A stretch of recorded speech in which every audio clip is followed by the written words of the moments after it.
Mi esposa entró a mi oficina un martes por la tarde. Bien vestida, perfumada, con otro hombre del brazo.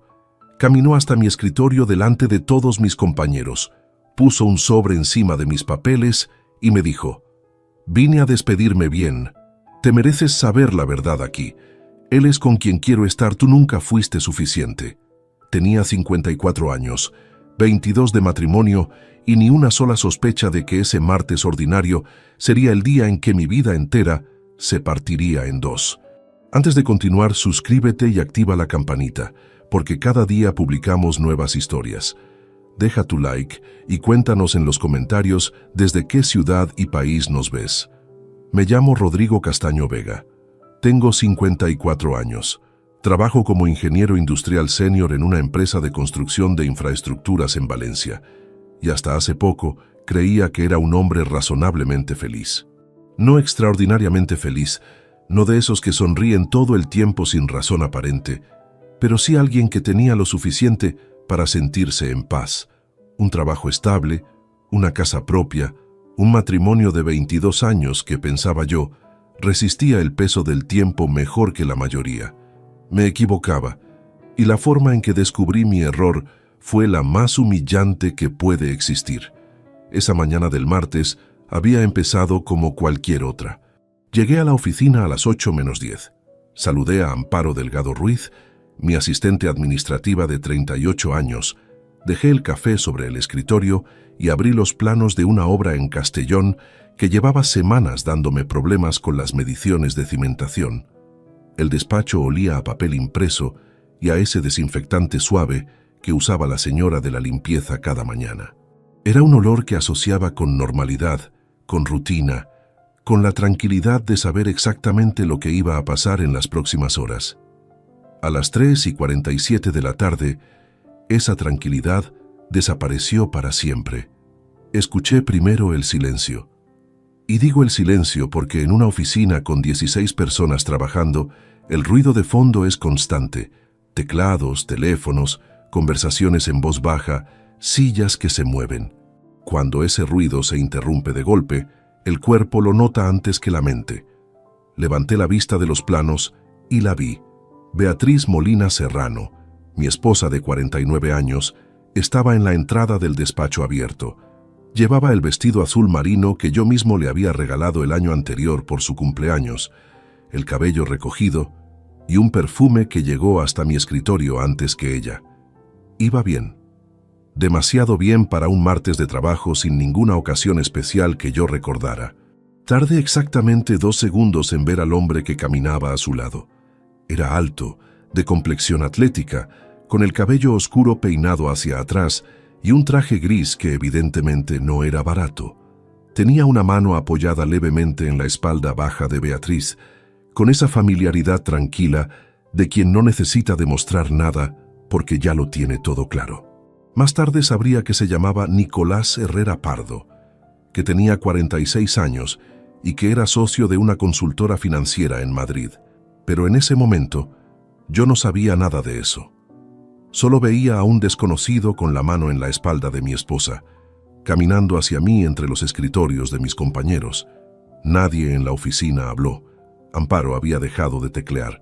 Vi de reojo que Marcos, el técnico de proyectos, se había girado lentamente en su silla. Beatriz no desvió la mirada ni un momento.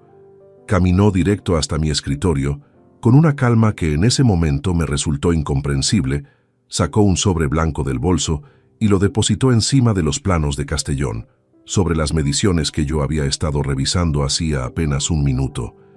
Me puse de pie. No lo decidí conscientemente, fue un reflejo. Beatriz. Solo dije su nombre. No sé qué pretendía comunicar con eso. Quizás que no entendía lo que estaba pasando. Quizás que le estaba dando la oportunidad de explicarse antes de que algo irreversible ocurriera. Ella no aprovechó esa oportunidad. Vine a despedirme bien, Rodrigo. Su voz era firme, modulada, sin el más mínimo temblor. Te mereces saber la verdad aquí, en persona, no por un mensaje ni por un papel que encontrarías solo en casa. Él es con quien quiero estar. Llevamos tiempo juntos. Tú nunca fuiste suficiente para mí, y los dos hemos perdido demasiados años fingiendo que sí. El silencio en la oficina era absoluto. Yo no respondí. No porque no tuviera nada que decir, sino porque algo en mi interior, algún mecanismo de defensa que no sabía que existía, se activó en ese momento y cerró todas las salidas. Me quedé de pie, con las manos sobre el escritorio mirándola. Sentía el peso de 16 pares de ojos sobre mí y no podía moverme. Beatriz sostuvo mi mirada 3 segundos más. Se giró con la misma calma con que había entrado y salió de la oficina con Nicolás sin mirar atrás ni una sola vez. El sonido de sus tacones sobre el suelo de madera fue lo último que oí antes de que el murmullo regresara bajo y urgente por toda la sala. Amparo se levantó de su silla y cerró la puerta de mi despacho sin que yo se lo pidiera. Me senté, miré el sobre blanco encima de los planos. Lo toqué con la yema del dedo índice como si pudiera quemarme. Dentro había una sola hoja doblada en 3 partes, una carta manuscrita de 7 líneas en la que Beatriz comunicaba su intención de iniciar los trámites de divorcio y pedía que abandonara el domicilio conyugal antes del viernes. Eran las 3:52 de la tarde de un martes, 22 años de matrimonio, una carta de 7 líneas y un hombre del que yo no sabía absolutamente nada sosteniendo la puerta al salir. No lloré. Eso me sorprendió más que todo lo demás. Doblé la carta, la guardé en el bolsillo interior de la chaqueta, recogí los planos de Castellón con cuidado, los archivé en su carpeta correspondiente, apagué el monitor y cogí el maletín. Saludé a Amparo al salir con un hasta mañana que sonó, según me diría ella semanas después, completamente normal. No sé cómo llegué a casa esa noche. No recuerdo el trayecto. Recuerdo que aparqué el coche. Subí las escaleras en lugar de coger el ascensor y que cuando entré al apartamento y vi el abrigo de Beatriz colgado en su sitio de siempre, me detuve en el pasillo y no pude avanzar durante varios minutos. Lo que no sabía entonces, de pie en ese pasillo con el maletín todavía en la mano, era que Beatriz acababa de cometer el error más costoso de su vida. Esa noche no dormí. Me quedé sentado en el sillón del salón con la lámpara de pie encendida, la única luz en todo el apartamento, mirando las paredes como si fueran a darme alguna respuesta. El abrigo de Beatriz seguía colgado en la entrada. No lo toqué. Había algo perturbador en ese detalle doméstico tan ordinario, en medio de todo lo que había ocurrido, como si la vida cotidiana no hubiera recibido todavía la noticia de que ya no existía. A las 2 de la madrugada me levanté, fui a la cocina y calenté agua para un café que luego no bebí. Me quedé de pie junto a la ventana, mirando la calle vacía. Un autobús nocturno pasó despacio bajo la lluvia fina. Un hombre con paraguas cruzó la acera sin prisa. La ciudad seguía funcionando con total indiferencia, y eso, por alguna razón que no supe explicarme en ese momento, me resultó casi insoportable. Empecé a recordar. No de forma ordenada ni voluntaria, sino en fragmentos que llegaban solos, sin aviso, como astillas. El día que Beatriz y yo firmamos las escrituras de ese apartamento, en febrero de 2004, con una hipoteca que nos pareció enorme y que tardamos 14 años en terminar de pagar.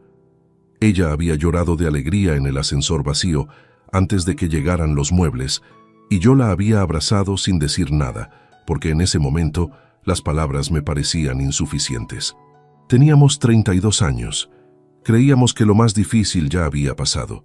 Recordé también la noche en que perdimos el primer embarazo, en 2007. Cómo Beatriz no habló durante casi una semana entera, y yo no supe cómo acompañarla de verdad. Cómo me refugié en el trabajo porque no tenía herramientas para sostener ese tipo de dolor compartido. Eso siempre me había pesado, me seguía pesando. Porque esa es una verdad que no puedo omitir si quiero ser honesto con lo que fui durante esos 22 años. Trabajé demasiado, no por codicia ni por ambición desmedida, sino porque era la única manera que conocía de demostrar que me importaban las personas que quería. Creía que proveer era suficiente, que llegar a casa con el sueldo, con la hipoteca pagada, con las vacaciones reservadas, era una forma de amor tan válida como cualquier otra. Nadie me corrigió a tiempo, o quizás sí, y no supe escuchar. Hubo años en que llegaba tan agotado que cenábamos sin hablar, fines de semana en que prefería revisar informes antes que salir a caminar, aniversarios que llegaban y pasaban con una cena correcta pero sin ninguna emoción genuina de mi parte. No era infeliz, era simplemente alguien que había confundido la estabilidad con la presencia real. Eso no justifica nada de lo que Beatriz hizo, pero forma parte de la historia completa, y mentir por omisión sería demasiado fácil.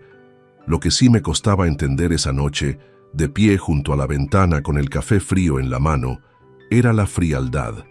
No la traición en sí, que duele de una manera que no tiene nombre preciso, sino la arquitectura de lo que había ocurrido esa tarde. Beatriz no había actuado por impulso, había elegido el lugar, había elegido la ropa, había calculado la hora. Había llevado a ese hombre a mi lugar de trabajo, frente a mis compañeros, y había pronunciado cada palabra con la serenidad de alguien que lleva mucho tiempo ensayando. Eso no era el final de una crisis, era la ejecución de un plan, y yo, durante todos los meses previos, no había visto absolutamente nada, o quizás sí había visto algo, y lo había archivado en ese cajón mental donde guardamos las cosas que no queremos examinar demasiado de cerca. Beatriz había estado más distante en el último año, eso era cierto. Menos conversación por las noches, menos interés en los planes comunes, una forma nueva de mirar hacia otro lado cuando yo hablaba de algo que antes le habría importado. Yo lo había atribuido al cansancio, a la edad, a esa fase que dicen que atraviesan los matrimonios largos y de la que, según dicen también, se sale si uno tiene paciencia. Fui al dormitorio pasadas las 3, no para dormir, sino porque las piernas me pesaban. Me senté en el borde de la cama en mi lado y miré el lado de Beatriz, la almohada perfectamente colocada, la mesita de noche ordenada, el libro que había estado leyendo con el marcapáginas en la página 117. Un detalle absurdo, ese número. Me quedé mirándolo más tiempo del que tenía sentido, 22 años construyendo algo que, al parecer, solo uno de los dos consideraba real. 22 años creyendo que el silencio compartido era comodidad y no distancia. 22 años pagando una hipoteca, eligiendo azulejos para el baño, discutiendo sobre dónde pasar la Navidad, guardando fotos en álbumes que ahora mismo estaban en la estantería del salón y que de repente me parecían documentos de una vida que había pertenecido a otra persona. Me tumbé encima de la colcha sin quitarme la ropa. Cerré los ojos. No dormí, pero en algún momento entre las 4 y las 6 de la mañana, el agotamiento hizo algo parecido. Me sumergió en una especie de inconsciencia gris y pesada, de la que salí con la luz del amanecer filtrándose por las persianas y la certeza absoluta, antes incluso de estar del todo despierto, de que nada volvería a ser lo que había sido. Me duché, me afeité, me puse la misma chaqueta del día anterior porque no tenía energía para elegir otra. Antes de salir, cogí el sobre de la mesita donde lo había dejado la noche anterior. Lo abrí de nuevo. Leí las 7 líneas de Beatriz una segunda vez, con más calma, buscando algo entre las palabras que me hubiera escapado la primera vez. No encontré nada nuevo, solo la misma petición escueta, el mismo tono clínico, la misma ausencia total de cualquier rastro de los 22 años que habíamos compartido. Doblé la carta, la guardé y salí al pasillo. Todavía no sabía lo que encontraría días después en esa carpeta olvidada. Todavía no sabía que la humillación de ese martes era solo la superficie visible de algo mucho más calculado que una simple traición sentimental. Pero algo había cambiado en mí durante esa noche larga y silenciosa. Algo que no tenía nombre todavía, pero que se sentía firme, frío y completamente resuelto en el centro del pecho. Los días siguientes fueron extraños de una manera que no esperaba. No extraños por el caos, sino por la ausencia de él. Beatriz no regresó al apartamento esa noche ni las siguientes. No hubo llamadas, no hubo mensajes, no hubo ningún intento de conversación, solo silencio administrativo. Un correo de su abogado 2 días después, comunicando formalmente su intención de iniciar el proceso de divorcio y solicitando que acordáramos una fecha para retirar sus pertenencias. Nada más. como si 22 años pudieran gestionarse con la misma frialdad que la cancelación de un contrato de suministro. Yo seguí yendo al trabajo. Llegaba a las 8, revisaba los planos de Castellón, respondía correos, asistía a reuniones. Amparo Delgado no hizo ninguna referencia a lo que había presenciado, y yo se lo agradecí sin decírselo. Hay formas de respeto que no necesitan palabras. Pero por las noches, cuando el apartamento se quedaba en silencio y la ciudad afuera perdía su ruido de fondo, empecé a hacer algo que no había planeado. Revisar, no con rabia, con la misma metodología fría que usaba para analizar un proyecto de ingeniería con errores de cálculo. Empecé desde el principio, desde los últimos 2 años, y fui reconstruyendo cada detalle que en su momento había registrado sin examinar. El primero fue el teléfono. Beatriz siempre había sido una persona de hábitos predecibles con su móvil. Lo dejaba en la encimera de la cocina mientras cenábamos, lo cargaba en la mesita de noche, lo olvidaba con frecuencia en el sofá. Pero en algún momento del año anterior, sin que yo hubiera notado el cambio exacto, el teléfono había dejado de separarse de ella. Lo llevaba al baño, lo guardaba en el bolso en cuanto yo me acercaba.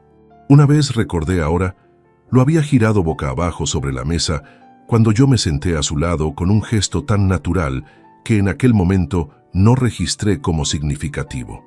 El segundo detalle fue una cena. En marzo, unos 8 meses antes, Beatriz había llegado tarde a casa un jueves. Me dijo que había tenido una reunión con otros profesores del instituto para preparar los exámenes de fin de trimestre. La cena estaba fría cuando llegó y ella apenas comió. Dijo que había picado algo antes. Yo no pregunté más. Ahora recordaba que esa noche se había duchado antes de sentarse a la mesa, algo que no era su costumbre cuando llegaba del trabajo. El tercero fue el nombre, Nicolás. Lo había escuchado al menos 3 veces en los últimos meses, siempre mencionado de pasada, siempre con una naturalidad estudiada. Una vez en el contexto de una noticia económica que había visto en televisión. Un conocido mío que trabaja en consultoría decía algo parecido, un tal Nicolás. Otra vez cuando yo comenté que necesitábamos revisar nuestros ahorros. He leído que hay productos de inversión bastante interesantes, me lo comentó alguien del gimnasio. Y una tercera vez, que ahora me resultaba casi dolorosa en su obviedad, cuando yo propuse que fuéramos a cenar a un restaurante nuevo que había abierto cerca. Ese sitio no me llama mucho. Fui hace poco con unas amigas y no me convenció. No había ido con unas amigas. Lo sabía ahora con una certeza que no necesitaba pruebas adicionales. El cuarto detalle era económico y fue el que me heló la sangre de verdad. Recordé una conversación de hacía aproximadamente 1 año en la que Beatriz me había propuesto abrir una cuenta de ahorro separada para gastos personales de cada uno. Me lo había presentado como algo moderno, como una forma de mantener cierta independencia financiera dentro del matrimonio. Yo había aceptado sin darle mayor importancia, incluso me había parecido razonable. Lo que no había hecho en ningún momento era revisar los movimientos de la cuenta conjunta principal con atención real. Pagaba las facturas, comprobaba que el saldo fuera el esperado de manera general, y no iba más allá. Confiaba. Había sido siempre, un hombre que confiaba. Esa confianza me había costado algo que todavía no sabía cuantificar exactamente. El quinto elemento que revisité fue una actitud, no un hecho concreto. Durante el último año, Beatriz había empezado a hacer comentarios pequeños, casi imperceptibles de forma aislada, sobre nuestra vida en común, que el apartamento era demasiado grande para 2 personas, que Valencia no era necesariamente la ciudad donde quería envejecer, que a veces sentía que los años pasaban sin que ocurriera nada realmente nuevo. Yo los había escuchado como quejas abstractas, como ese malestar difuso que a veces se instala en las personas cuando llegan a cierta edad y hacen balance. No los había conectado entre sí. No había entendido que no eran quejas, eran preparativos. Estaba construyendo un relato, sembrando, en voz alta y delante de mí, la narrativa de una mujer insatisfecha con una vida que la ahogaba. Para cuando llegara el momento de irse, la historia ya tendría su coherencia propia. Yo sería el marido ausente, la vida gris, el error que había que corregir. Y yo se lo había puesto fácil no prestando atención. Me quedé una noche entera con esa lista mental desplegada frente a mí, sentado a la mesa de la cocina con un vaso de agua que no toqué. 5 señales claras. 5 momentos en los que algo en mí debería haber levantado la vista de los planos y mirado a su alrededor. No lo hice. Eso era mío, y no tenía sentido negarlo. Pero reconocer una responsabilidad no es lo mismo que aceptar una injusticia. Y lo que había ocurrido en mi oficina ese martes y lo que intuía que había ocurrido con el dinero de nuestra cuenta conjunta no era una consecuencia natural de mis ausencias. Era una decisión, calculada, ejecutada con tiempo y con método, por alguien que había decidido que yo no merecía ni siquiera la mínima honestidad de una conversación privada. Esa distinción fue importante. Fue, de hecho, la línea entre el hombre que había sido hasta ese martes y el que empezaba a ser a partir de esa noche. Todavía no tenía pruebas de nada concreto, solo recuerdos reordenados y una carpeta que había encontrado entre documentos viejos y que todavía no había terminado de examinar con detenimiento. Pero ya sabía, con esa claridad silenciosa que a veces llega cuando uno deja de resistirse a lo evidente, que lo que tenía delante no era solo el final de un matrimonio. Era el principio de algo que iba a exigir toda mi atención. El sábado por la mañana, 4 días después del martes, Beatriz envió un mensaje escueto diciéndome que pasaría el domingo a recoger ropa y algunas cosas personales. Pedía que yo no estuviera en el apartamento.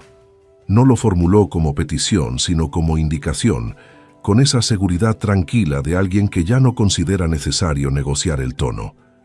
Le respondí que de acuerdo. El domingo salí a las 10 de la mañana. Caminé durante casi 2 horas por el barrio sin rumbo definido, con las manos en los bolsillos y el frío de enero pegándose a la cara. Cuando volví, pasadas las 12, había una ausencia nueva en el apartamento. El armario de su lado estaba parcialmente vacío, faltaban sus zapatos del zapatero, y la fotografía de nuestra boda, que había estado en la estantería del salón durante 18 años, había desaparecido dejando un rectángulo más claro en la madera. No había dejado ninguna nota. Me senté en el sofá y miré ese rectángulo durante un buen rato. Luego me levanté, fui al dormitorio y abrí el cajón de la mesita de noche, donde guardaba documentos que no tenían un archivo fijo. Garantías de electrodomésticos, recibos antiguos, papeles sin importancia aparente que uno acumula sin criterio a lo largo de los años. Buscaba el contrato del seguro del coche, que necesitaba renovar. No lo encontré allí. Lo que encontré fue una carpeta de plástico azul que no recordaba haber guardado yo. Era delgada, con unas pocas hojas dentro dobladas con cuidado. La abrí sin pensar demasiado, esperando encontrar algo intrascendente. Lo primero que vi fue un extracto bancario de nuestra cuenta conjunta con fecha de hacía aproximadamente 10 meses. Lo segundo fue otro extracto, del mes siguiente, y otro, y otro. Los fui sacando uno por uno y los extendí sobre la colcha. Eran 8 extractos en total, correspondientes a 8 meses consecutivos. Los había ordenado por fecha, lo que significaba que alguien los había guardado allí de forma deliberada. Tardé un momento en entender que ese alguien era Beatriz, y que no tenía ningún sentido lógico que los hubiera dejado en ese cajón, a menos que los hubiera olvidado en el proceso de recoger sus cosas, o que simplemente no hubiera pensado que yo abriría ese cajón en particular. Empecé a leer. Los primeros 2 extractos mostraban movimientos normales, facturas del apartamento, compras en supermercados, algún cargo de gasolina, la cuota del gimnasio. Nada que no reconociera, pero a partir del tercer mes aparecía una transferencia mensual a una cuenta cuyos últimos 4 dígitos eran los mismos en todos los extractos. El importe variaba ligeramente cada mes, pero oscilaba entre 800 y 1.200 euros, sin concepto especificado, sin ninguna referencia que explicara a qué correspondía. 8 meses, 8 transferencias. Me levanté, fui al salón, cogí el ordenador portátil y accedí a la banca online con mis credenciales. La cuenta conjunta mostraba el historial completo de los últimos 24 meses. Fui hacia atrás mes a mes, con una concentración que no había sentido en mucho tiempo, esa especie de foco absoluto que se activa cuando el cerebro entiende que lo que tiene delante es importante, aunque todavía no sepa exactamente cuánto. Las transferencias no empezaban 8 meses atrás, empezaban 14 meses atrás. Los primeros 6 meses no habían quedado reflejados en los extractos físicos de la carpeta, probablemente porque Beatriz los había gestionado de otra manera o simplemente porque esos documentos no estaban entre los que había guardado. Pero en el historial digital estaban todos, 14 transferencias mensuales, misma cuenta de destino, importes que sumados superaban con claridad cualquier gasto doméstico razonable. No tenía la suma total todavía.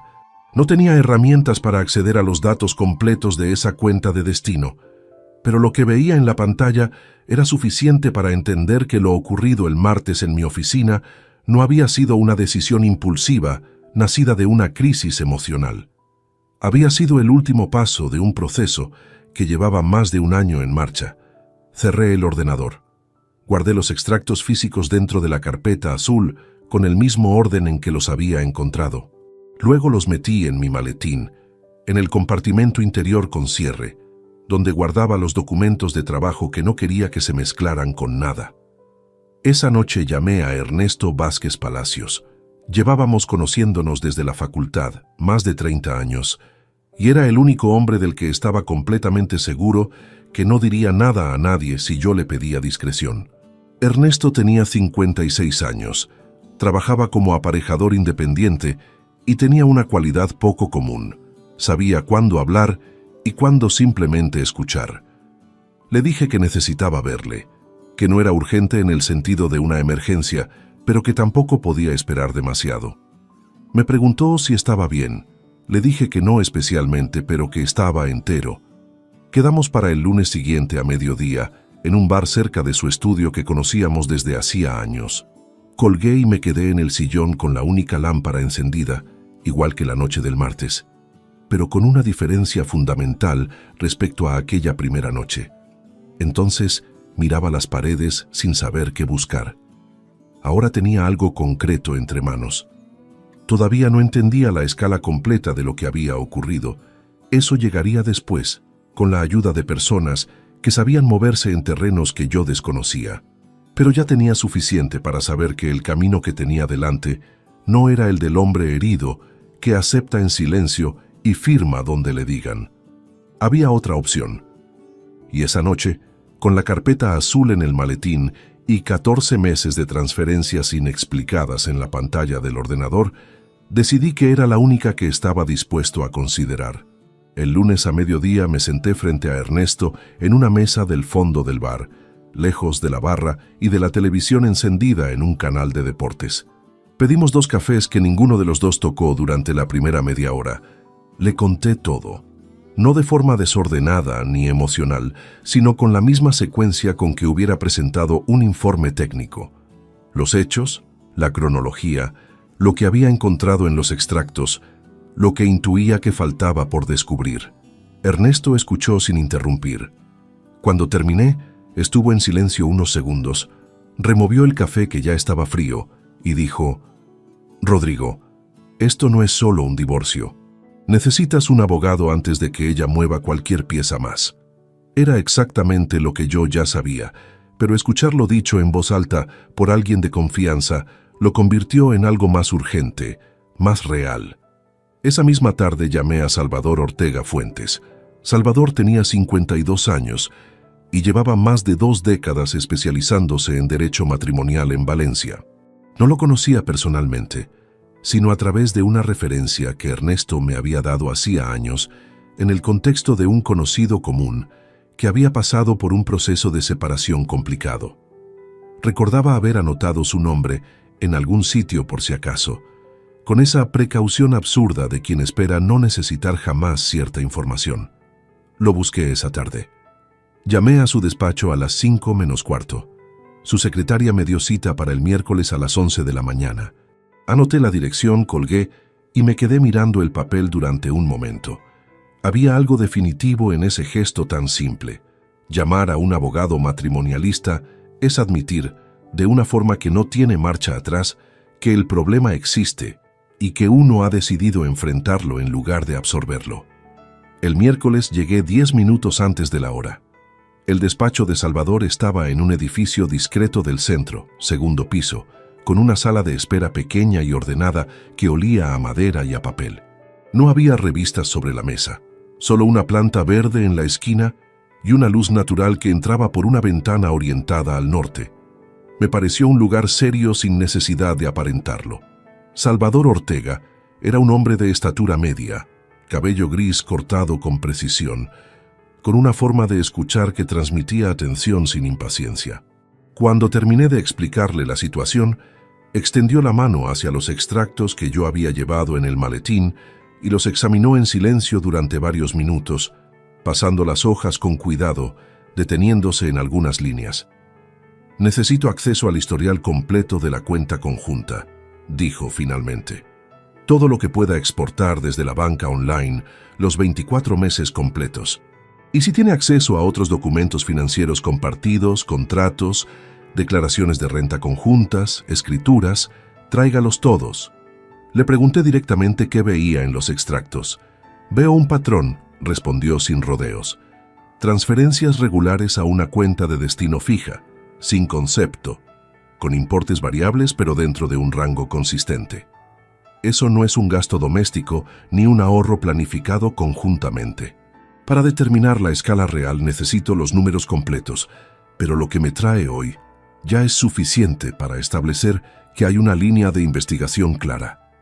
Me pidió que no comentara nada con Beatriz ni con el abogado de ella, que respondiera a las comunicaciones formales con la mínima información posible, que no firmara ningún documento preliminar sin consultarle antes y que evitara cualquier conversación directa con Beatriz sobre asuntos económicos. «Actúe con normalidad», añadió. «En su trabajo, en su vida diaria. Cualquier cambio brusco de comportamiento puede alertar a la otra parte de que usted está tomando medidas». Asentí.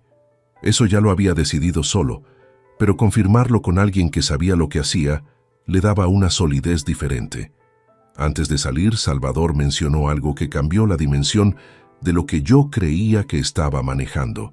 Me explicó que, dado el patrón de las transferencias y la duración del periodo, si los números totales confirmaban lo que los extractos parciales sugerían, estaríamos ante una sustracción de fondos de la sociedad conyugal que podría tener implicaciones no solo en el reparto de bienes durante el divorcio, sino en términos de responsabilidad civil directa. Salí a la calle con esa frase resonando. El aire de febrero era cortante y el ruido del tráfico en la avenida me pareció por un momento demasiado alto, demasiado próximo. Me detuve en la acera, cerré el maletín con el cierre metálico y respiré despacio. Esa misma tarde, siguiendo una recomendación de Salvador, contacté con Germán Ibáñez Crespo, investigador privado de 49 años con despacho propio en el barrio de Ruzafa. Salvador lo había mencionado como alguien con quien había colaborado en varios casos anteriores, discreto y metódico. Le escribí un mensaje breve explicando que necesitaba hablar con él por un asunto relacionado con un proceso de divorcio. Me respondió en menos de 2 horas. Quedamos para el jueves por la tarde. Esa noche, de vuelta en el apartamento, exporté el historial completo de la cuenta conjunta en formato PDF. Lo guardé en una memoria USB que metí en el mismo compartimento del maletín donde estaban los extractos físicos y preparé una carpeta adicional con las últimas 3 declaraciones de renta conjuntas y las escrituras del apartamento. Beatriz no sabía nada de nada. Seguía sin ponerse en contacto conmigo de forma directa. Todo llegaba a través de su abogado, con esa distancia formal que ella había establecido desde el primer momento. En ese punto, esa distancia me convenía perfectamente, porque mientras ella gestionaba el final de nuestro matrimonio como si ya estuviera resuelto, yo estaba construyendo con documentos reales y profesionales competentes, algo que ella no esperaba encontrarse.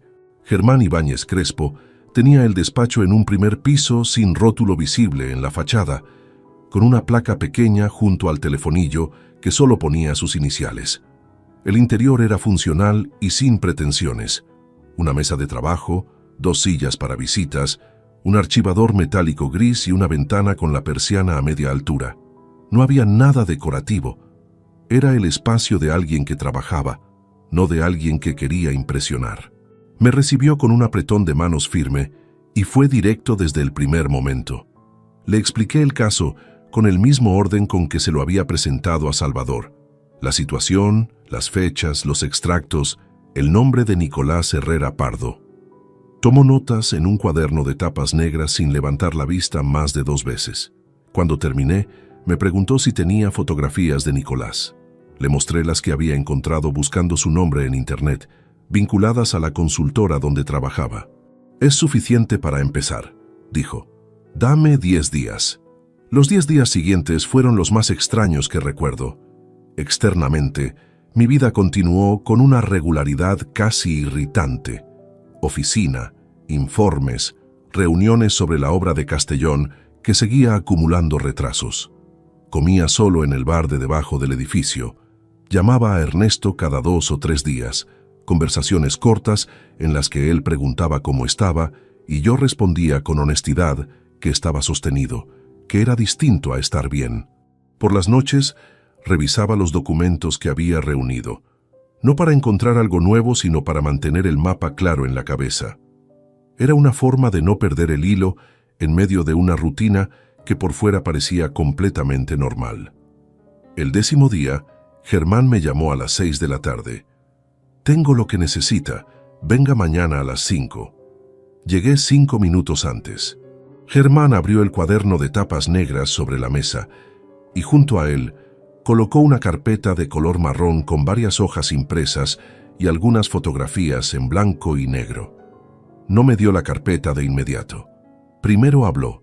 Me explicó que Nicolás Herrera Pardo y Beatriz llevaban viéndose de forma regular desde hacía al menos 16 meses, con encuentros documentados en 3 hoteles distintos de Valencia y uno en Madrid. Las fechas coincidían con exactitud con algunas de las ausencias que yo había revisitado en mis memorias. El jueves de marzo en que Beatriz llegó tarde con la excusa de la reunión de profesores, un fin de semana de octubre en que supuestamente había visitado a una prima en Alicante, 2 tardes de noviembre en que el gimnasio había servido de coartada. Luego llegó la parte que yo no esperaba en esa dimensión. Germán había investigado también la situación financiera de Nicolás Herrera, utilizando registros mercantiles públicos y fuentes que no me detalló, pero que claramente conocía bien. La consultora de Nicolás, constituida hacía 7 años en Madrid, con un socio que se había desvinculado 18 meses atrás, arrastraba deudas con 3 entidades bancarias distintas por un importe total que superaba los 200.000 euros. Había 2 procedimientos de reclamación activos, uno de ellos iniciado por una empresa proveedora y otro por un cliente que alegaba incumplimiento contractual. La situación no era de empresa en dificultades pasajeras, era una estructura que se estaba desmoronando de forma sistemática. Este hombre necesitaba liquidez urgente, dijo Germán con la misma neutralidad con que hubiera leído un parte meteorológico. Y su esposa tenía acceso a una cuenta conjunta con un saldo y una capacidad de movimiento considerables. Abrí la carpeta marrón. Las fotografías mostraban a Nicolás y Beatriz en distintos momentos y lugares, siempre con la distancia suficiente para no levantar sospechas, pero con una proximidad que no dejaba lugar a interpretaciones. Las hojas impresas incluían fechas, lugares, horarios anotados con precisión y un resumen de los registros mercantiles de la consultora con los números de los procedimientos judiciales activos. Guardé todo con cuidado y le pregunté cuánto le debía. Me dio una cifra, le pagué en efectivo como él había especificado desde el principio. Nos dimos la mano y salí a la calle. Al día siguiente me reuní con Salvador y le entregué la carpeta de Germán junto con el historial completo de la cuenta que le había prometido. Salvador tardó 40 minutos en revisarlo todo. Cuando terminó, se recostó ligeramente en la silla y me miró con una expresión que no era de satisfacción exactamente, sino de alguien que acaba de confirmar algo que ya sospechaba, pero que ahora tiene forma concreta.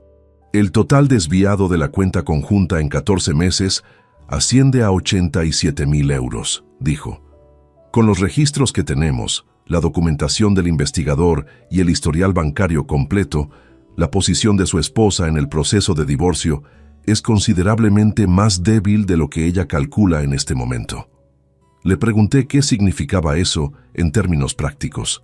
Significa que su pretensión de quedarse con el apartamento principal y optar a una compensación económica por ruptura matrimonial va a encontrarse con una realidad muy distinta a la que espera, respondió. Pero necesito que usted siga haciendo lo mismo que ha hecho hasta ahora. Nada que llame la atención, nada fuera de lo ordinario. El momento de actuar lo decidimos nosotros, no ella. Volví a casa con esa frase instalada en algún lugar preciso del pecho. 87.000 euros. 14 meses. Un hombre con deudas de 200.000 euros que había encontrado en Beatriz una solución temporal a un problema que no tenía solución real. Y Beatriz, en algún lugar de Valencia esa noche, seguía creyendo que llevaba ventaja. Las semanas siguientes establecieron una rutina que por fuera era completamente indistinguible de cualquier período normal de mi vida. Llegaba a la oficina a la misma hora, revisaba los mismos proyectos, almorzaba en los mismos sitios, respondía a los correos del abogado de Beatriz con frases cortas y sin información adicional, exactamente como Salvador me había indicado. Si alguien me hubiera observado desde fuera durante esos días, habría visto a un hombre que atravesaba un divorcio con una serenidad quizás excesiva para las circunstancias. Por dentro era otra cosa. No era agitación exactamente. Era más bien una tensión constante y silenciosa, como el zumbido de una línea eléctrica que no se escucha pero se siente si uno se acerca demasiado. Cada conversación que tenía, cada correo que enviaba, cada decisión mínima del día llevaba una capa adicional de cálculo que antes no existía. Había empezado a vivir en dos planos simultáneos, el visible y el que importaba de verdad. Un martes por la noche, 3 semanas después de mi primera reunión con Salvador, estaba en el salón revisando unos presupuestos de la obra de Castellón cuando sonó el teléfono. Era una llamada de Salvador que me consultaba un detalle sobre las fechas de apertura de la cuenta conjunta para completar un documento. Hablamos menos de 4 minutos. Colgué, dejé el teléfono sobre la mesa y fui a la cocina a por un vaso de agua. Estuve fuera del salón menos de 2 minutos. Cuando volví, el teléfono no estaba donde lo había dejado. Tardé un instante en localizarlo. Estaba en el borde opuesto de la mesa, girado, con la pantalla encendida mostrando el registro de llamadas recientes. Junto a la mesa estaba Beatriz. Me detuve en la entrada del salón. Ella había venido a recoger más pertenencias. Había llamado antes por mensaje y yo había respondido que podía pasar, como habíamos acordado cuando era necesario. Pero no esperaba que estuviera precisamente en el salón en ese momento, ni que tuviera el teléfono en la mano. Me miró, luego miró la pantalla, luego volvió a mirarme. Salvador Ortega, leyó en voz alta. El nombre estaba visible en el registro. No conozco ese nombre. El aire en la habitación cambió de densidad en una fracción de segundo. Sentí el peso de todo lo que había construido en las últimas semanas, concentrado en ese instante, en esa pregunta formulada con una calma que no era desinteresada. Respondí sin cambiar el tono ni la postura. Es el aparejador que lleva la supervisión de una obra en Castellón. Hay un problema con unos certificados de materiales que arrastramos desde el verano. Nada urgente, pero requiere seguimiento. Beatriz sostuvo mi mirada 2 segundos más de lo necesario para una pregunta casual. Era una fracción de tiempo difícil de medir, pero imposible de ignorar para alguien que había estado casado con esa persona 22 años y conocía cada matiz de su forma de procesar información. Luego dejó el teléfono sobre la mesa, exactamente donde yo lo había dejado antes, y dijo: «Ah, entendido». Se giró hacia la estantería donde quedaban todavía algunas cosas suyas y continuó con lo que había venido a hacer.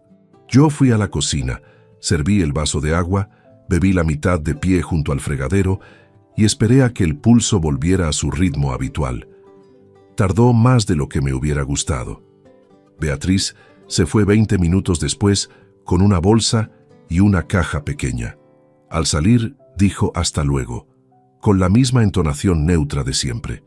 Cerré la puerta, fui directamente al dormitorio, me senté en el borde de la cama y me quedé inmóvil durante un tiempo que no me di. La explicación había funcionado, o al menos eso parecía, pero había algo en esos 2 segundos de mirada sostenida que no me dejaba estar completamente seguro. Beatriz era una mujer inteligente, y yo lo sabía mejor que nadie. Si había plantado una duda, aunque fuera pequeña, podía cambiar su comportamiento de formas que yo no controlaba. Esa noche no llamé a Salvador. Era tarde, y el asunto podía esperar hasta el día siguiente, pero tampoco pude concentrarme en nada más. Intenté leer, dejé el libro después de 3 páginas. Puse la televisión en silencio durante media hora sin ver nada de lo que aparecía en la pantalla. Pasada la medianoche, cogí el abrigo y bajé al coche. No tenía intención de ir a ningún sitio. Simplemente necesitaba un espacio que no fuera ese apartamento con su silencio cargado. Me senté en el asiento del conductor, con el motor apagado y la calefacción sin encender, y el frío fue entrando despacio por las ventanas mientras yo miraba la calle vacía. Fue entonces, en ese coche frío y oscuro, cuando ocurrió lo que había estado evitando durante semanas. Lloré. No de forma dramática ni prolongada. Fueron unos minutos concretos, con la frente apoyada en el volante y una presión en el pecho que llevaba demasiado tiempo acumulada sin salida. Lloré por los 22 años, por las fotos que ya no estaban en la estantería, por la almohada perfectamente colocada en un lado de la cama que ya nadie usaba, por el hombre que había sido y que había creído que era suficiente con trabajar y proveer y estar presente de la única manera que sabía.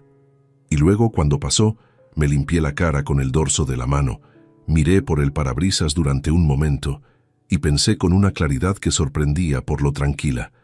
Todavía no había terminado. Quedaba lo más importante. Subí al apartamento, preparé la ropa para el día siguiente y me acosté. Al día siguiente llamé a Salvador a las 9 de la mañana y le informé de lo ocurrido con el teléfono. Escuchó con atención. Cuando terminé, dijo simplemente: «Bien gestionado, seguimos adelante según lo previsto». Eso fue suficiente. Salvador me citó un jueves por la mañana, a principios de marzo, con un orden del día concreto que me comunicó por escrito el día anterior. Revisión de la estructura patrimonial, opciones legales disponibles y calendario de actuaciones. Era la primera vez desde el inicio de todo que usaba esa expresión, calendario de actuaciones, y su sola presencia en el texto escrito me indicó que habíamos pasado de la fase de recopilación a algo distinto. Llegué al despacho con los documentos que me había pedido. Escrituras del apartamento, contrato de constitución de mi participación en la empresa constructora donde trabajaba como socio minoritario desde hacía 11 años y las últimas 4 declaraciones de renta.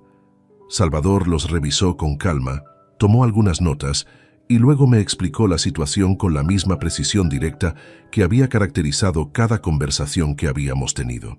El apartamento estaba registrado a nombre de ambos a partes iguales, adquirido durante el matrimonio con fondos de la sociedad conyugal.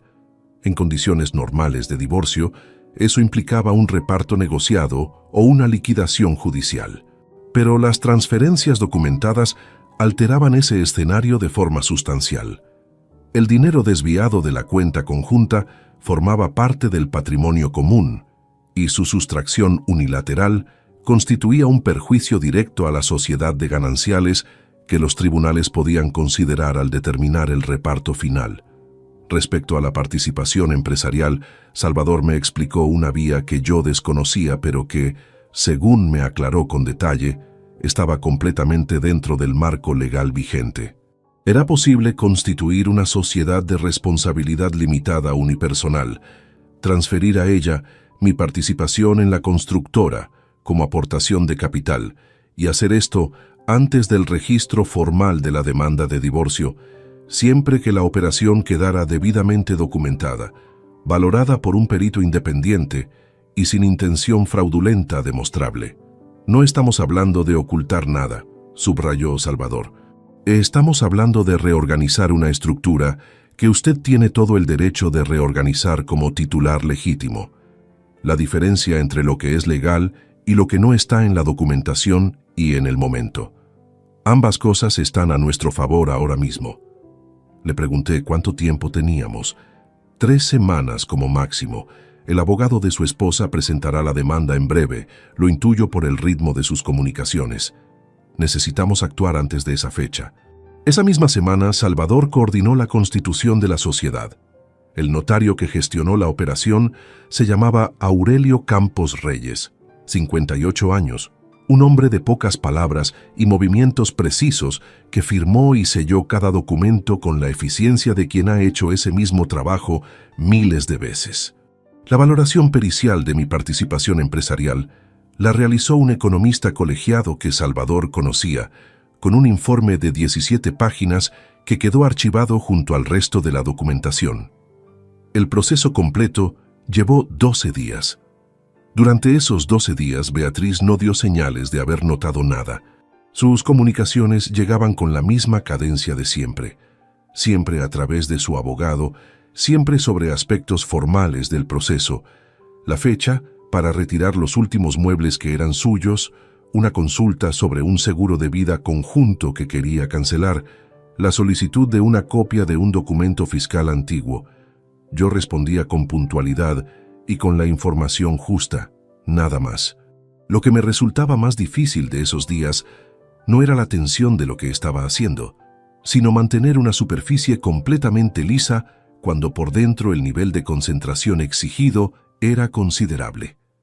En el trabajo, nadie notó nada fuera de lo ordinario. Amparo Delgado, que era observadora por naturaleza y que claramente sabía más de lo que decía sobre el estado en que yo me encontraba, nunca hizo ningún comentario directo. Una tarde, al salir, dejó sobre mi mesa un café que no le había pedido con una nota que decía solamente «para el camino». No dije nada al día siguiente y ella tampoco, pero lo agradecí de una manera que no habría sabido expresar con palabras. Ernesto me llamó un viernes por la tarde para saber cómo iban las cosas. Le di un resumen breve. Hubo un silencio corto al otro lado de la línea y luego dijo: «Estás manejando esto mejor de lo que yo hubiera podido». Era el tipo de frase que Ernesto decía solo cuando la pensaba de verdad, sin adorno. La semana en que Salvador me confirmó que la constitución de la sociedad había quedado completamente registrada y archivada, también procedió a solicitar formalmente al banco el bloqueo preventivo de la cuenta conjunta, alegando la existencia de movimientos no autorizados en el contexto de un proceso de divorcio en curso. Era un paso que el banco estaba obligado a tramitar con documentación, y Salvador tenía toda la que necesitaba. Cuando el bloqueo se hizo efectivo, Beatriz intentó hacer una transferencia que el sistema rechazó automáticamente. Eso lo supe porque su abogado envió un correo ese mismo día a Salvador con un tono considerablemente menos tranquilo que el habitual, exigiendo explicaciones sobre lo que calificaba como una maniobra obstruccionista. Salvador me reenvió el correo con un solo comentario al pie. «Ya saben que el terreno ha cambiado. Es el momento de fijar la fecha». Leí esa línea 3 veces. Luego cerré el ordenador, me puse el abrigo y salí a caminar por el barrio durante una hora larga, con las manos en los bolsillos y el aire frío de marzo, llenando los pulmones en cada paso. No pensé en nada concreto. Solo caminé.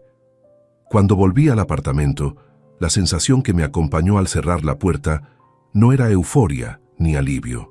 Era algo más parecido a la calma que precede a un momento importante que uno ha estado preparando durante mucho tiempo y que sabe, con certeza razonada, que está listo para afrontar. La reunión quedó fijada para un miércoles a las 10 de la mañana en el despacho de Salvador. La convocatoria la envió él directamente al abogado de Beatriz con un texto neutro que solo indicaba que había documentación relevante para el proceso que ambas partes debían conocer antes de continuar con los trámites formales. Sin detalles adicionales, sin anticipar nada. El abogado de Beatriz se llamaba Marcos Fuentes Aliaga, 44 años, un hombre que en las comunicaciones escritas proyectaba una seguridad que yo había leído durante semanas como la de alguien convencido de que su cliente llevaba ventaja. Confirmó la asistencia en menos de una hora. La noche anterior no dormí bien, pero tampoco estuve en vela. Fue un sueño intermitente y poco profundo, del que salí a las 6:30 con la cabeza despejada, y una sensación extraña en el estómago que no era miedo, sino algo más difícil de nombrar. Quizás la conciencia de que lo que había construido durante semanas iba a medirse esa mañana contra la realidad, y que no había forma de saber con absoluta certeza cómo reaccionaría Beatriz hasta que ocurriera. Me duché, desayuné de pie en la cocina con una tostada que apenas toqué y un café que sí terminé. Me puse el traje gris oscuro que usaba para las reuniones importantes de trabajo y salí con tiempo suficiente para llegar 10 minutos antes. Salvador estaba ya en el despacho cuando llegué. Tenía los documentos organizados en 3 carpetas sobre la mesa. Una para él, una para Fuentes Aliaga y una para Beatriz. Me explicó en 5 minutos cómo iba a estructurar la presentación. Yo escuché, asentí y me senté en la silla que me había indicado, a su derecha, con la mesa entre nosotros y las 2 sillas vacías frente a nosotros. Beatriz llegó a las 18 minutos con Marcos Fuentes Aliaga. Entró primero ella. Llevaba un conjunto de chaqueta y pantalón en color crema, el cabello suelto, una expresión que conocía bien, la de alguien que entra a un lugar creyendo que controla lo que va a ocurrir allí. Me miró un segundo al verme sentado, luego desvió la vista hacia Salvador y tomó asiento sin decir nada. Fuentes Aliaga se sentó a su lado, dejó una carpeta propia sobre la mesa y cruzó las manos encima de ella. Salvador comenzó sin preámbulos. Gracias por venir. Voy a ser directo para no hacer perder el tiempo a nadie. Abrió la primera carpeta y deslizó una copia hacia el lado de Beatriz y su abogado. Lo que tienen delante es el historial completo de la cuenta conjunta de los últimos 24 meses. Las páginas marcadas con índice azul corresponden a transferencias realizadas desde esa cuenta hacia una cuenta externa durante un periodo de 14 meses consecutivos. El importe total acumulado asciende a 87.000 euros. Fuentes Aliaga bajó la vista hacia los papeles. Beatriz no los miró de inmediato. Mantuvo los ojos en Salvador. Segunda carpeta. Salvador continuó con el mismo tono pausado. Informe elaborado por un investigador privado colegiado que documenta encuentros regulares entre la señora Molina Serrano y el señor Nicolás Herrera Pardo a lo largo de 16 meses. Fechas, lugares, horarios. La documentación es completa y fue obtenida por medios legales. Esta vez Beatriz sí bajó la vista. Vi cómo sus ojos recorrían la primera página del informe de Germán. Su mandíbula se tensó levemente. Un movimiento pequeño que alguien que no la conociera no habría notado. Tercera carpeta. La voz de Salvador no varió un solo tono. Documentación del registro mercantil que acredita la situación financiera de la empresa vinculada al señor Herrera Pardo. 2 procedimientos de reclamación activos. Deuda bancaria consolidada superior a 200.000 euros. Esto es relevante para establecer el contexto de las transferencias recibidas desde la cuenta conjunta. Fuentes Aliaga levantó la vista de los papeles y miró a Beatriz. Fue un gesto breve, casi imperceptible, pero suficiente para entender que él tampoco conocía el alcance completo de lo que había en esas carpetas. Beatriz habló por primera vez desde que había entrado. Eso no prueba nada sobre las transferencias. Su voz era firme, pero había algo diferente en ella respecto a la tarde del martes en mi oficina. Entonces, había hablado desde una posición que creía inexpugnable. Ahora hablaba desde un lugar que estaba cediendo bajo sus pies y que ella todavía se resistía a reconocer. No de forma aislada, respondió Salvador, pero en conjunto con el historial bancario, el periodo de coincidencia exacta entre las transferencias y la relación documentada, y la situación de necesidad financiera acreditada del receptor indirecto de esos fondos, sí establece un patrón que cualquier juez va a examinar con atención. Y eso tiene consecuencias directas sobre las pretensiones de reparto que su representada ha planteado en este proceso. Fuentes Aliaga dijo algo en voz baja a Beatriz. Ella escuchó con la cabeza ligeramente inclinada y luego respondió algo que yo no oí. Hubo entre ellos un intercambio de menos de 30 segundos que cambió visiblemente la dinámica de la sala. Cuando Beatriz volvió a hablar, el tono era distinto, menos frontal. ¿Qué es lo que propone exactamente? Salvador abrió una hoja adicional y la colocó sobre la mesa. Mi cliente propone un acuerdo de divorcio en los siguientes términos. La vivienda queda adjudicada íntegramente a Rodrigo Castaño Vega como compensación parcial por el perjuicio patrimonial documentado. La señora Molina Serrano se compromete a devolver 87.000 euros en un plazo máximo de 4 años con el interés legal correspondiente. No se establece pensión compensatoria para ninguna de las partes. El proceso se cierra sin litigio adicional. El silencio que siguió duró varios segundos. Beatriz miraba la hoja sin tocarla. Sus manos estaban planas sobre la mesa, completamente quietas, y esa quietud me pareció el indicador más claro de todo. Era el silencio de alguien que está calculando y que ya sabe que los números no le favorecen. Fuentes Aliaga pidió un receso de 15 minutos. Salvador asintió. Beatriz y su abogado salieron al pasillo. Yo me quedé sentado. Salvador recogió ordenadamente los documentos sobrantes y los archivó sin decir nada. El reloj de pared marcaba las 10:41. Por la ventana entraba una luz blanca y fría de mañana de marzo. Cuando Beatriz volvió a entrar, se sentó, miró la hoja de condiciones una última vez y dijo con una voz que había perdido todo el temple que yo le había conocido durante 22 años. De acuerdo. Yo no dije nada. No era necesario. El acuerdo tardó 3 semanas en quedar redactado, revisado y firmado ante notario. 3 semanas de intercambio de borradores entre Salvador y Fuentes Aliaga, de ajustes en la redacción de alguna cláusula, de una pequeña disputa sobre el calendario de devolución que Salvador resolvió con firmeza y sin concesiones relevantes. Yo leía cada versión del documento con atención, hacía preguntas cuando algo no me quedaba claro y esperaba. El día de la firma llegó un jueves de finales de marzo. El notario era el mismo Aurelio Campos Reyes que había gestionado la constitución de la sociedad semanas atrás. Beatriz llegó con Fuentes Aliaga, se sentó al otro lado de la mesa y firmó cada página con un bolígrafo azul sin levantar la vista más de lo necesario. Yo firmé después. Aurelio selló y rubricó cada copia con su eficiencia habitual. Cuando salimos a la calle, Beatriz y su abogado giraron a la izquierda. Salvador y yo nos quedamos un momento en la acera. Me tendió la mano y dijo, «Está hecho». Le agradecí todo lo que había gestionado.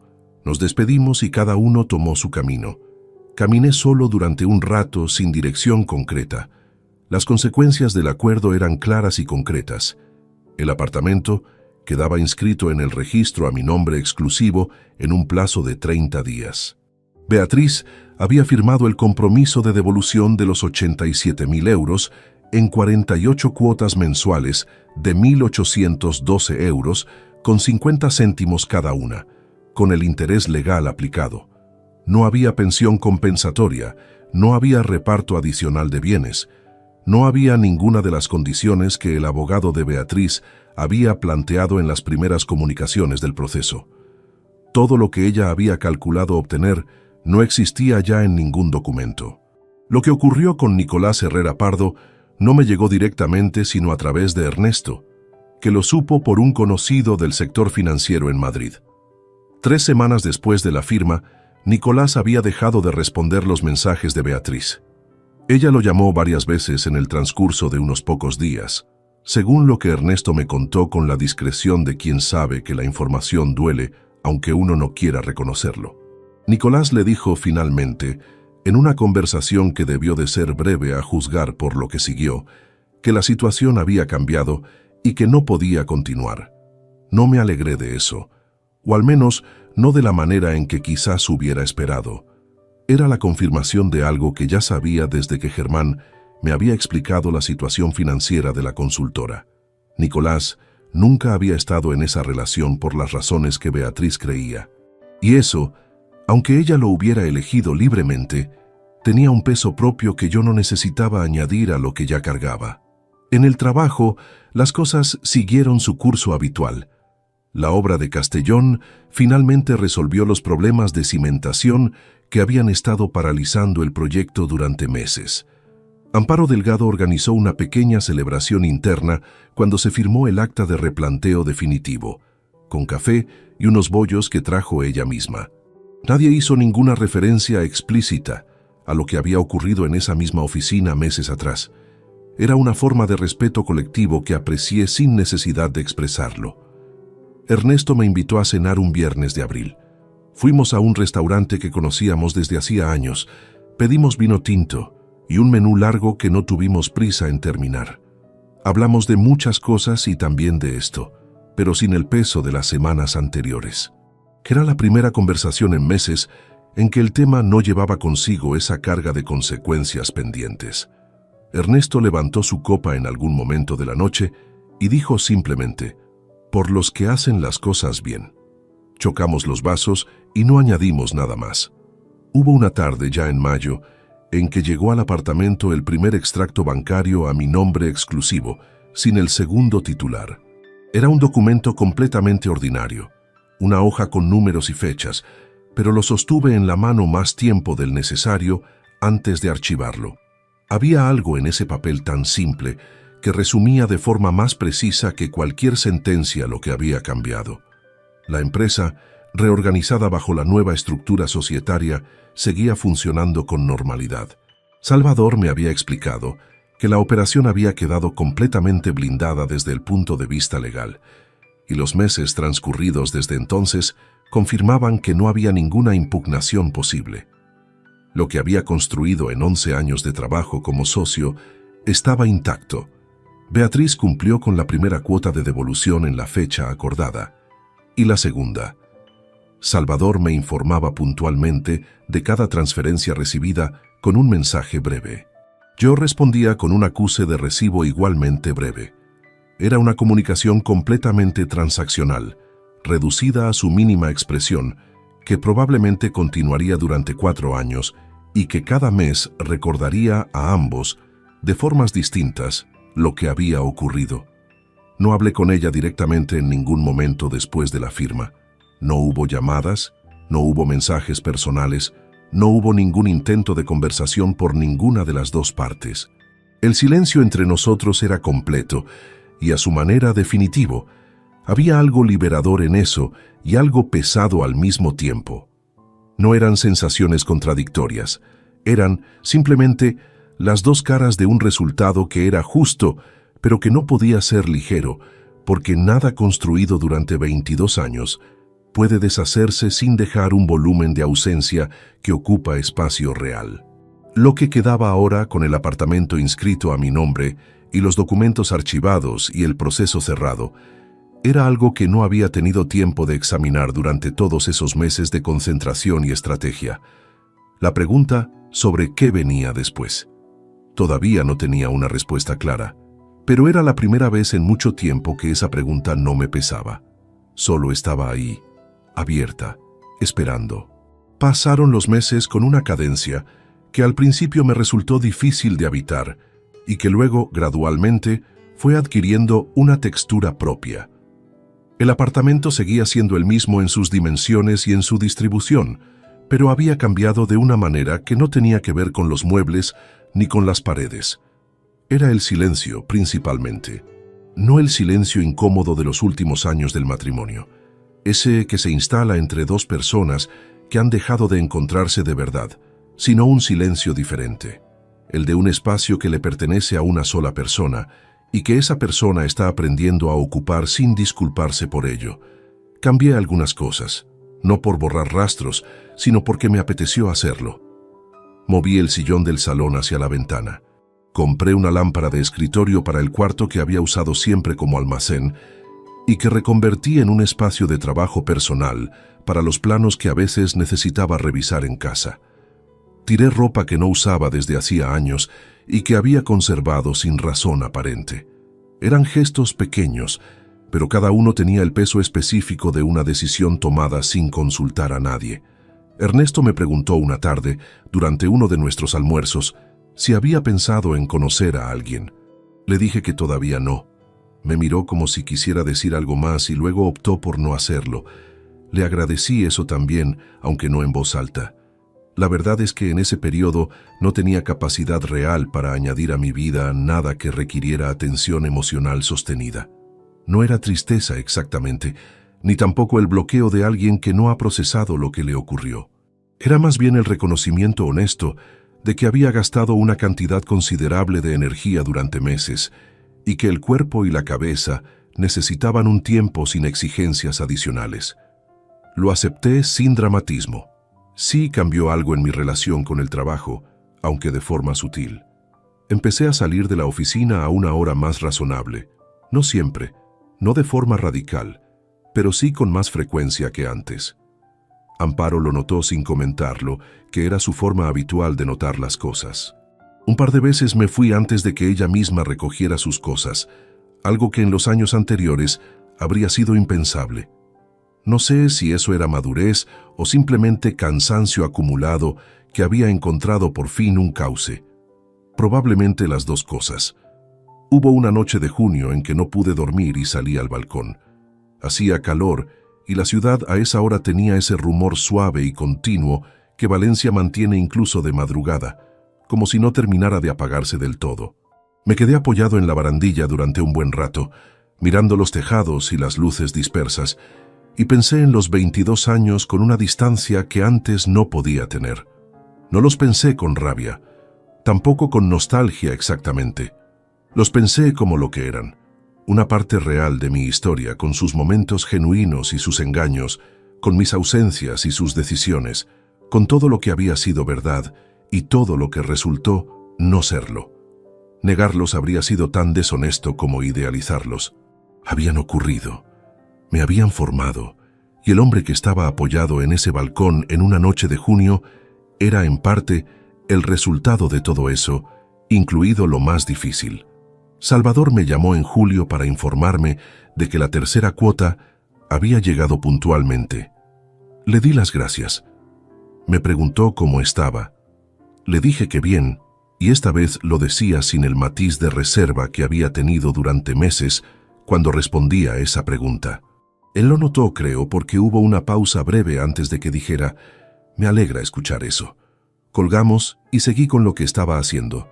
La obra de Castellón quedó terminada en agosto, con 3 semanas de retraso sobre el calendario revisado, pero dentro de los parámetros que la dirección consideraba aceptables. Fui el día de la inspección final. Caminé por las instalaciones con el equipo técnico, firmé el acta de recepción y luego me quedé solo unos minutos en el interior ya vacío, mirando la estructura que habíamos levantado. Era una obra correcta, bien ejecutada, sin brillantez especial pero sin errores relevantes. El tipo de trabajo del que uno no recibe aplausos, pero que sostiene cosas reales. Me pareció una buena metáfora, aunque no la busqué deliberadamente. En septiembre guardé en una caja de cartón los últimos objetos que quedaban en el apartamento, vinculados al tiempo anterior. Algunos libros que eran de los dos, una vajilla que habíamos comprado juntos en un mercado de cerámica en un viaje a Portugal, unas cuantas fotografías de años que habían sido reales, aunque su contexto ya no lo fuera. No los tiré. Los guardé en el trastero con la misma lógica con que uno archiva documentos que ya no necesita pero que forman parte del registro. Lo que no guardé, lo que no archivé en ninguna caja, fue lo que había aprendido durante esos meses. No en el sentido de una lección con moraleja clara, sino en el sentido más concreto.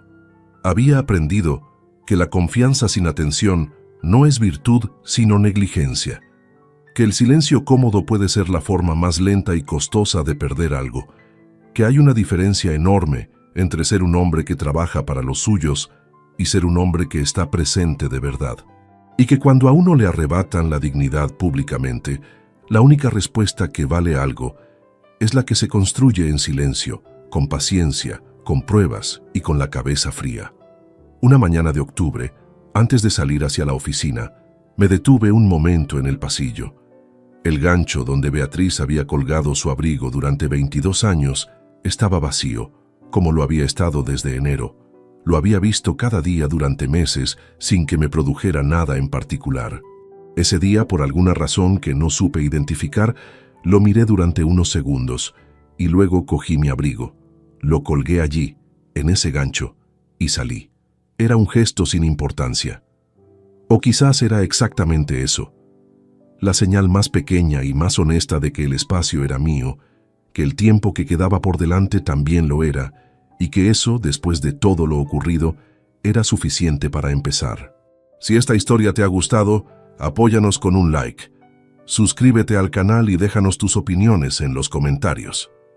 Para escuchar la siguiente historia, haz clic en la caja que aparece a la izquierda.